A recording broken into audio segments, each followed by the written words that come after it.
Donc, voyons à présent le shell que j'utilise. Comme c'est marqué ici, j'utilise comme shell ZSH. On peut le prouver en mettant echo $0 et vous voyez que le shell que j'utilise, c'est ZSH. Étant donné que le shell, en réalité, c'est un programme, on le verra dans quelques instants, mais on peut demander l'emplacement de ce programme-là qui représente mon shell. Et là, on voit que c'est /bin ZSH. Donc, un exécutable ZSH qui se trouve dans le dossier /bin. La question qu'on peut se poser, c'est, mais c'est quoi un shell? Là, tu dis que ton shell, c'est ZSH, mais qu'est-ce qu'on appelle shell? Afin de comprendre c'est quoi un shell, faisons une petite parenthèse. Là, imaginons que j'ai un ordinateur. Désolé pour mes dessins. Au niveau d'un ordinateur, on aura la partie matérielle, donc où on a le processeur, des transistors et ainsi de suite. Donc, on a une partie matérielle. Mais au niveau de notre ordinateur, on va installer un système d'exploitation. On l'abrège OS afin de dire Operating System, qui veut dire système d'exploitation en anglais. Donc, on peut installer Windows comme système d'exploitation. On peut installer macOS. On peut installer Linux. Bref. Donc, on a une partie matérielle et on installe le système d'exploitation qui va permettre de communiquer avec cette partie matérielle. Donc, jusque-là, rien de bien compliqué, n'est-ce pas? Partie matérielle et puis le système d'exploitation qui communique avec la partie matérielle. Maintenant, ce qu'il faut savoir, c'est qu'au niveau d'un système d'exploitation, la partie la plus importante, c'est ce qu'on appelle le kernel. Donc, le kernel en français, ça signifie noyau. Donc, le kernel, c'est le noyau, c'est le cœur d'un système d'exploitation. Donc, je me répète, donc on a la partie matérielle, la partie hardware, et puis on aura le système d'exploitation qui va communiquer avec le hardware. Mais en réalité, on vient de voir que au niveau d'un système d'exploitation, on a une partie très importante, une partie cœur, qui est ce qu'on appelle le kernel. En français, le noyau. En réalité, c'est le kernel qui va communiquer avec le hardware. Le kernel, il fait beaucoup de choses. Il va gérer les ressources du système. Il va gérer la communication entre la partie logicielle et puis la partie matérielle. C'est pourquoi on dit ici que c'est vraiment une pièce centrale d'un système d'exploitation. Donc Windows, c'est un système d'exploitation, donc il y a un kernel Windows. macOS est également un système d'exploitation, donc il y a un kernel macOS. On a Linux, qui est un système d'exploitation, donc il y a un kernel Linux et j'en passe. Donc au niveau de l'image qui est ici, le kernel, c'est celui-là qui est représenté par ce qui est à l'intérieur, le noyau en grosso modo. Donc les petits Mitsubishi qui sont ici et puis on en a un peu à côté ici qui sont tombés. Ça, c'est le kernel, c'est le cœur. Mais il faut que l'utilisateur il puisse communiquer avec, disons, l'ordinateur. Et pour ce faire, on va rajouter ce qu'on appelle le shell. Si on traduit shell en français, ça veut dire coquille. Donc ça, c'est la coquille. Ce qui va entourer, disons, notre kernel, c'est le shell. Et en réalité, le shell, ça va être simplement une interface que les utilisateurs pourront utiliser afin d'interagir avec le kernel. Donc le shell, je me répète, c'est une interface qui est offerte à l'utilisateur afin d'interagir avec le kernel. Il ne va pas interagir directement avec le kernel, il va utiliser le shell et puis le shell transmettra les informations au kernel et le kernel sait comment ici communiquer avec la partie hardware. Donc voilà, aussi simplement que cela. Vous savez maintenant, le shell c'est quoi? C'est une coquille, c'est l'interface qui est offerte à l'utilisateur pour interagir avec notre kernel. Maintenant, ce qu'il faut savoir, c'est que principalement, on a deux types de shell. On a les shells qui offrent une interface en ligne de commande, donc CLI qui signifie Command Line Interface. Et puis on a des shells qui offrent une interface graphique, donc des shells GUI. GUI qui signifie Graphical User Interface. Par exemple, si je lance Finder, ça c'est un exemple de shell graphique. Donc c'est une interface qui m'est offerte pour interagir avec le kernel de mon système d'exploitation. ZSH, lui, c'est un exemple de shell qui offre une interface en ligne de commande. Et il existe plein de shells en ligne de commande. On a par exemple Bash. Là, on a ce petit message de warning. C'est parce que avant, au niveau d'un Mac, le shell par défaut en ligne de commande, c'était Bash. Mais dans les récentes versions, ceci a été changé pour ZSH. Donc, dans les récentes versions, le shell par défaut au niveau d'un Mac, donc je me répète, le shell par défaut au niveau d'un Mac dans les récentes versions, c'est ZSH, mais dans les précédentes versions, c'était Bash. Mais là, vous pouvez ici switcher entre plusieurs shells. Donc, je peux venir à Bash. On me dit que le shell par défaut, c'est maintenant ZSH.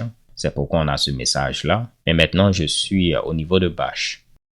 On peut le prouver si je demande quel est mon shell. On voit que c'est Bash. Je peux venir au niveau d'un autre shell qui est SH. Si on demande on est au niveau de quel shell, on voit qu'on est au niveau de SH. Je peux venir au niveau d'un autre shell qui est TCSH. Si je demande on est au niveau de quel shell, on nous dit TCSH. Maintenant, je peux sortir de TCSH en mettant exit et on reviendra à notre ami SH. Je peux sortir de SH avec exit. On revient à Bash et je peux sortir de Bash en mettant exit et on revient à notre ami ZSH. Donc, vous voyez que c'était assez simple de faire ceci. Comme vous l'imaginez, chacun de ces shells, Bash, ZSH, CSH, TCSH, SH, Fish, tous ces shells-là auront des avantages comme des inconvénients. ZSH est aujourd'hui de plus en plus populaire pour plusieurs raisons. Je vais vous montrer quelques avantages qu'on a, par exemple, avec ZSH comparé à Bash. Je vais ouvrir un nouvel onglet. Donc là, je vais mettre Bash. Et puis là, on aura ZSH. Donc si je fais ls, on peut voir qu'on a 3 dossiers qui commencent par C. On a challenge, code et puis course.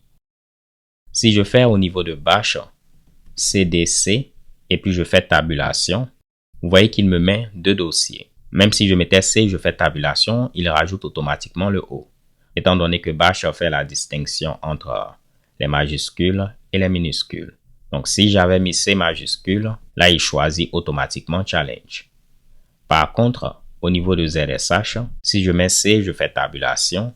Vous voyez, il me présente les 3, que ce soit en majuscule ou en minuscule. Et puis, je peux sélectionner ce que je veux. Donc là, c'est déjà un premier avantage.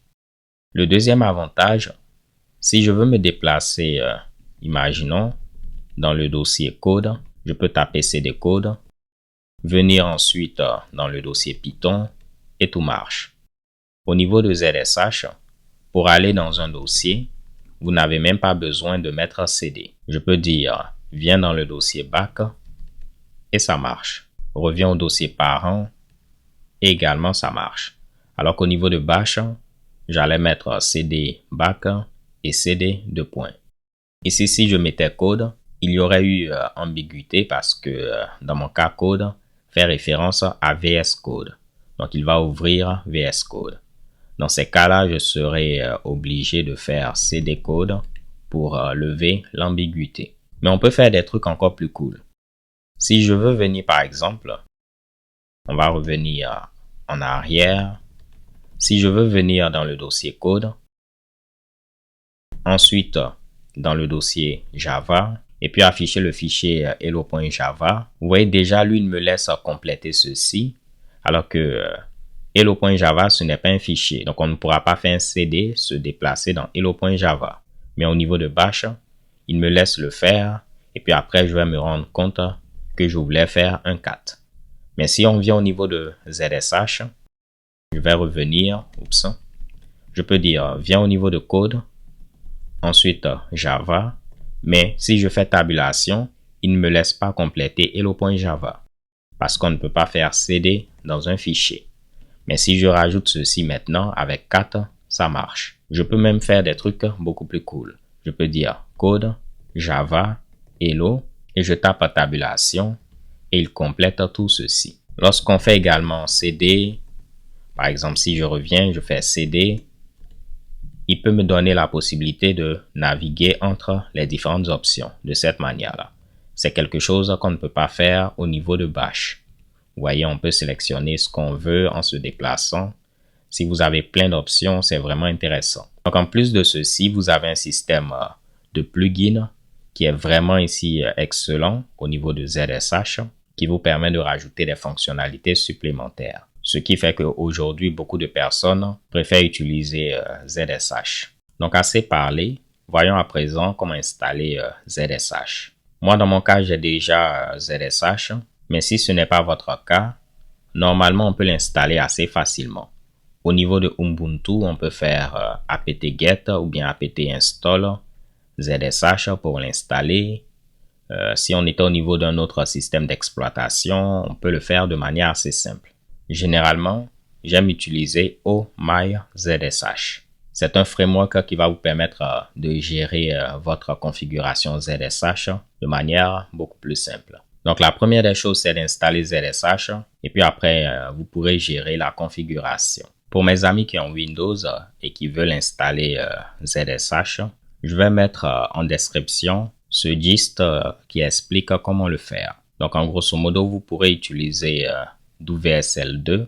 WSL qui est Windows Subsystem for Linux. Ça vous permet d'avoir Linux au niveau de votre machine Windows de manière native. Donc là, on est au niveau de Windows, mais on pourra avoir accès à Linux. Donc, on peut installer Ubuntu ou bien une autre distribution Linux. Après, vous pourrez donc installer ZSH et puis faire tout ce qu'on a eu à faire.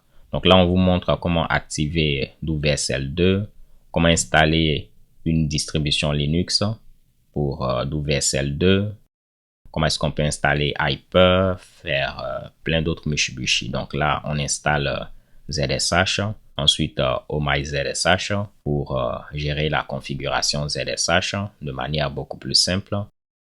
Là, ils ont eu installé NVM pour gérer plusieurs versions de Node.js et plein d'autres Mushibushi. Donc, je vais mettre ceci en description et puis vous pourrez lire ceci pour en apprendre davantage. Si on vient au niveau de GitHub, on va nous montrer en détail comment l'installer. Donc, vous n'aurez qu'à exécuter une commande et puis OMyZSH va être installé. Après, vous pourrez modifier le fichier de configuration de ZSH qui est un fichier .zshrc. Donc, dans mon cas, je vais faire un subble de ce fichier-là. Et voici ma configuration ZSH. Vous avez la possibilité de modifier le thème qui va être utilisé pour le prompt et tout. Par défaut, c'est Ruby Russell qui est présent là. Moi, j'ai eu à utiliser un autre prompt. Je vais le commenter pour l'instant. Mais si on garde Ruby Russell, normalement, ça ressemble à ceci. Il y a plusieurs thèmes qui sont présents par défaut. Vous pourrez venir au niveau de cette adresse et puis découvrir tous les thèmes. Donc, Ruby Russell, AF Magic. Lui également, je le trouve vraiment intéressant. Donc, on peut mettre AF Magic. On ouvre une nouvelle session et puis voici le résultat. Mais moi, je préfère utiliser un prompt qui a pour nom pur. Donc, si on fait ici pur ZSH, j'utilise ce prompt-là. Pour l'installer, bon, il va ressembler à ceci. Pour l'installer, c'est assez simple. On peut l'installer avec npm ou bien l'installer manuellement. Et une fois qu'on l'a installé, il faudra rajouter ces deux lignes au niveau de notre fichier de configuration. Et c'est pourquoi j'ai ces deux lignes-là au niveau de mon fichier de configuration. J'ai déjà eu installé pur, donc j'ai ce résultat. Si on est dans un dossier qui est un dépôt Git, on verra la branche. Si on fait des modifications, je vais modifier un fichier comme ceci pour mettre du charabia. On saura qu'il y a des modifications. Si j'avais un environnement Conda avec Anaconda qui est en rapport avec Python, l'environnement va être là. Si on doit faire un push, on verra également une flèche de cette manière-là qui pointe vers le haut. Si on doit faire un pull, une flèche vers le bas. C'est vraiment très élégant. Là, je devais taper Conda Deactivate. Désolé. Je vais annuler les modifications en tapant NA. Donc là, c'est un alias que Jeffrey Way de Laracast aime créer et j'ai trouvé ceci intéressant. Donc, j'ai créé également cet alias. Au niveau de ma machine, j'ai plusieurs alias. Je les mets dans ce fichier-là. Donc, un alias, c'est comme une commande raccourcie. Donc, je peux dire en lieu et place de taper, disons, CD, je veux taper, on va dire, Mama CD, un exemple. Donc, maintenant, si je fais Mama CD, c'est comme CD, 2 points. C'est la même chose. Donc, on peut créer des alias. Normalement, on crée des trucs plus courts, pas des trucs plus longs, mais je voulais juste vous le montrer. J'ai également plein de fonctions dans ce fichier-là. Et ça me permet de pouvoir me déplacer très rapidement dans des dossiers que j'ai déjà eu à visiter. J'ai déjà eu à faire des vidéos là-dessus, donc je vais mettre ceci en description. Et si on ouvre, par exemple, le fichier functions,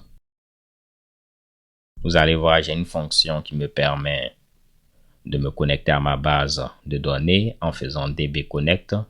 Une fonction qui me permet de créer un nouveau projet Laravel avec Laravel Cell. Plein de petites fonctions. Donc, je peux faire dbconnect, je suis connecté, dbcreate pour créer une base de données TotoTata. Et si je me connecte et puis on fait show database, j'aurai une base de données TotoTata. Je peux la supprimer en faisant dbdrop TotoTata et elle sera supprimée. Donc, on peut le prouver, dbconnect, show database, et elle n'est plus présente. Voir des fonctions et puis des alias, ça va vous permettre d'aller rapidement. Dans la prochaine vidéo, on va parler des plugins, des packages supplémentaires que j'ai eu à installer. Donc, autosuggestion, c'est ce qui permet d'afficher des trucs lorsque je tape le début. On verra également ZSH Syntax Highlighting, qui permet de changer les couleurs. Vous voyez que j'ai des trucs en vert. Si je tape des commandes qui n'existent pas, c'est en rouge. Et puis, on a également Jump, qui agit un peu comme notre ami Z, qui permet de jumper d'un dossier à un autre. Donc, je peux aller dans un dossier HTML et puis jump dans ce dossier. Je peux décider d'ouvrir ce dossier et puis l'ouvre.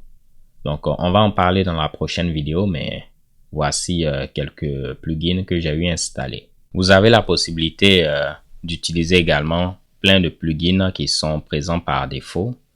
Je ne sais pas si j'ai eu à commenter ceci. Non, c'est ici. Si on vient au niveau de Home à ZSH, vous allez voir que vous avez plein de plugins. Par exemple, des plugins pour Django, des plugins pour Docker. Et vous pouvez les activer pour avoir l'autocomplétion. Donc là, je vais copier Docker. D'abord, vous voyez que le seul plugin activé, c'est Git. Ce qui fait que si je tape Git et puis je fais tabulation, il me met toutes les options disponibles. Mais pour l'instant, si je fais Docker, tabulation, vous voyez que ça ne marche pas comme je veux. Ok, il ne me met pas les options. Mais on va activer, mais je vais rajouter le plugin Docker à ma liste. On va tout fermer. Donc, je fais CTRL D. On ouvre un nouvel onglet. Et si je fais Docker tabulation, on peut voir que j'ai différentes options Docker. Donc, vous avez des plugins pour Laravel, des plugins pour Symfony. En visitant simplement ceci, vous allez voir tous les plugins qui sont disponibles. On a une grande liste de plugins comme on peut le voir. Donc, si vous faites du Symfony, du Laravel, on a des plugins également pour ces Mitsubishi-là. Je veux chercher Symfony et c'est le cas. Donc, les gars et les go, je pense qu'on va s'arrêter là pour cette vidéo. Dans la vidéo suivante, on verra les plugins dont je vous parlais et puis probablement on va boucler cette mini-série. Alors, ce sera tout pour cette vidéo. Si vous l'avez apprécié, je compte sur vous pour un maximum de likes. Croyez-moi, ceci m'encourage pour les prochaines formations. D'ici là, portez-vous bien, stay tuned and take care. Peace.